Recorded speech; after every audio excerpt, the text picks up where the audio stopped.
Hi there. Today I'm going to talk about something very topical. We've had huge hot temperatures in the UK in the last couple of weeks and all across Europe. How does this relate to climate change? So I'm going to talk through an idea to help with climate change, and you're going to get some wonderful vocabulary that's very topical, will help you in conversation, and also will be good for those of you who are faced with doing IELTS tests or other English language tests and exams. So some great vocabulary today, some interesting statistics, and an idea about climate change, as well as great English listening practice. Hello, I'm Hilary, and you're listening to Adept English. We will help you to speak English fluently. All you have to do is listen. So start listening now and find out how it works. So last week in the UK and across Europe, we had extremely hot temperatures.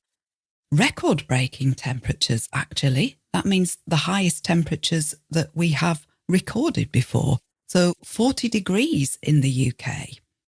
When it's hot in the UK, we don't have air conditioning, we don't have swimming pools in our gardens, so we just get very hot. That heat was all across Europe, and there are many countries in Europe who are battling serious wildfires as a result of those high temperatures. So the UK Met Office, or Meteorological Office, to give it its full title, that's Meteorological.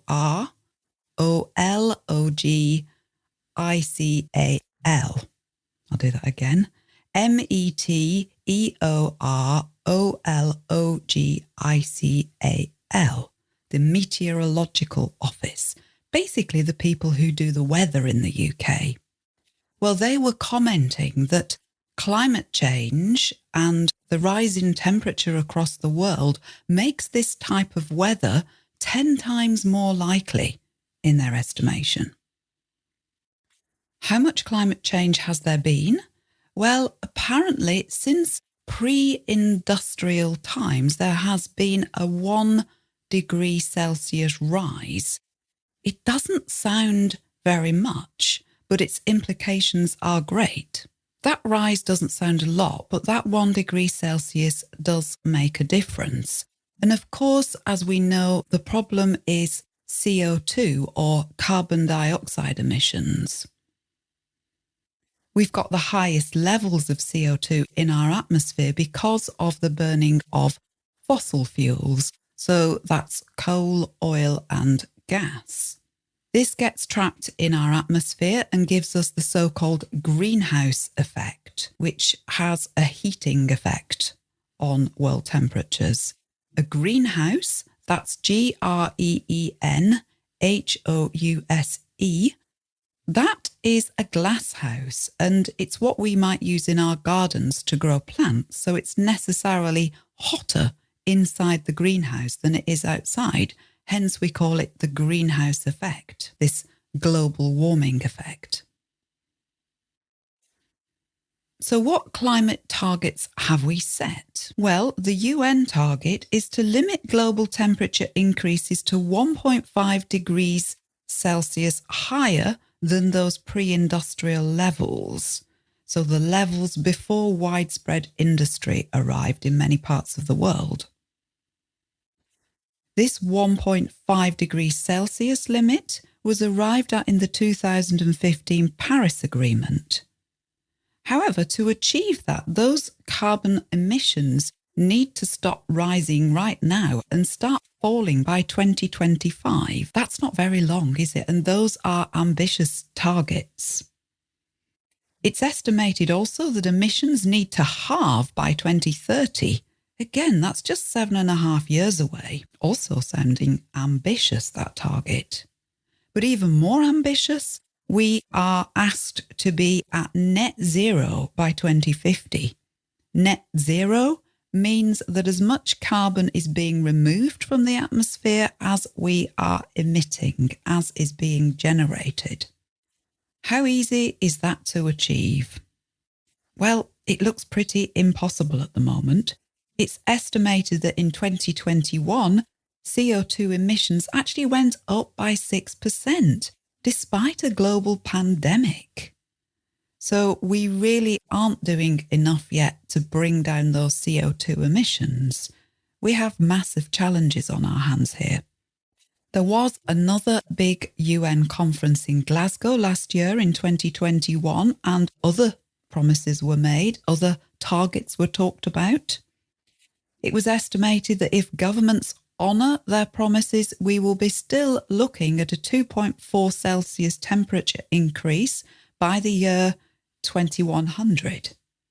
So although these targets are ambitious, it's still going to get a lot hotter. And those sorts of 40 degrees Celsius temperatures that we saw over the last couple of weeks are going to become more commonplace. Before I go on, just a reminder that we do have a summer promotion on one of our courses at the moment. If you would like to work on your English language pronunciation and consonants in particular, this course is currently half price at the moment.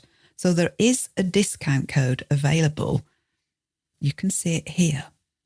There's a discount code and you get the course for half price, 50% off. That is a good offer. And there's lots in that course to help you with your English consonant pronunciation. Just go to our website at adeptenglish.com to check that out. So if we need to get to net zero by 2050, so we need to be not emitting any more carbon than is soaked up, than is reabsorbed, than is taken back in, then we've got to change what we're doing. One way of doing this is to try to bring down the amount of carbon in the atmosphere. How might we do that? Well, we can reduce the amount of CO2 by perhaps planting more trees. Stay with me. This is a different idea, perhaps. Planting more trees would help our planet absorb more CO2. Trees and forests absorb carbon dioxide through their process of photosynthesis. I suspect photosynthesis is probably the same word in your language. It's PHOTOSYNTHESIS,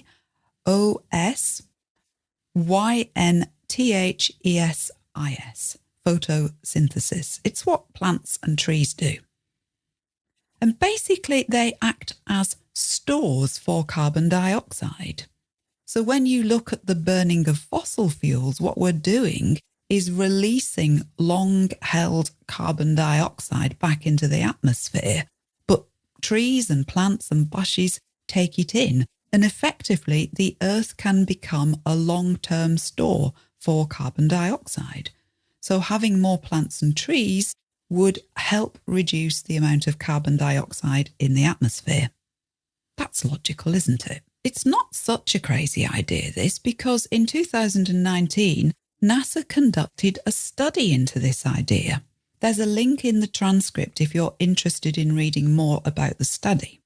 Basically, they concluded that if we were to plant trees so that there were 25% more forested areas, 25% more forests across the world, that would be 500 billion trees, so a trillion, TRILLION,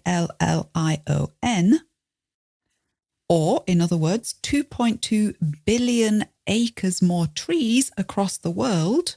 That would have an effect. How much effect? Well, it would remove the last 20 years of carbon emissions. That doesn't sound like as much as you might hope, the last 20 years of carbon emissions.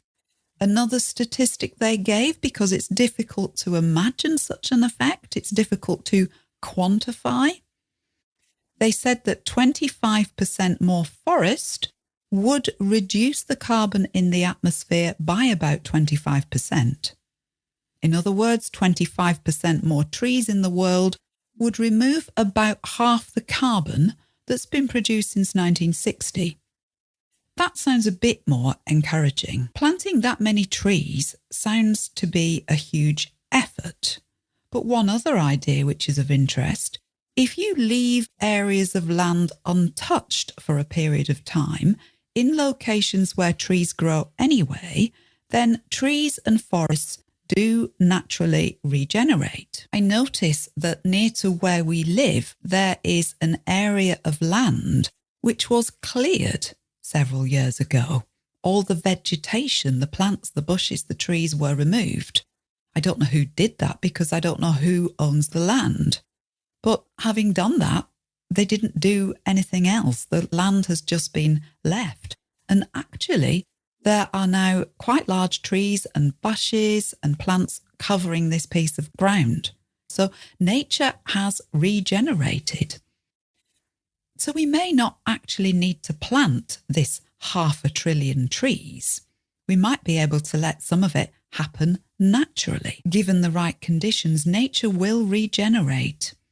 And indeed, in this NASA report, it does give the example of how land in Africa is being protected so that it can naturally regenerate and trees will start to grow again and cover the land once again. One of the challenges is, though, that it takes trees a while to grow. So it can be up to 100 years before an area of forest reaches maturity and reaches its peak at absorbing carbon dioxide. The trees need to be big enough to make a difference and enough of them.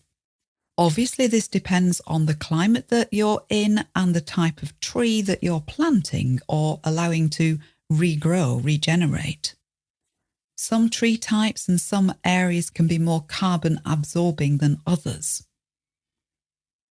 Another potential problem with all of this, if we're going to free up the land to enable more trees to grow, how does that match with the need to produce more food? So one of the reasons why deforestation, the removal of trees, has occurred is forests get cleared in order to create ground, land to plant crops on. There's a lot of us on the planet and we need feeding, and that's another problem. So trees are taken down not only for their wood, but to enable the planting of crops and the grazing of animals. I think here we're going to have to look at the way we use land and what we eat and look at more intensive types of farming food, things that are more ecologically sustainable than current farming practices. 25% more forest does sound doable. And although it would be a huge effort and use a lot of land, it does mean a significant reduction in carbon dioxide. It would have a positive effect, but of course it's not enough on its own. We can't just carry on as we are with our carbon emissions. We still need to change the way that we live, but planting trees is an idea worth looking at, I think. Let us know what you think. Let us know whether you found this topic interesting and whether it helped increase your English language vocabulary. Enough for now. Have a lovely day. Speak to you again soon. Goodbye. Thank you so much for listening. Please help me tell others about this podcast by reviewing or rating it. And please share it on social media. You can find more listening lessons and a free English course at adeptenglish.com.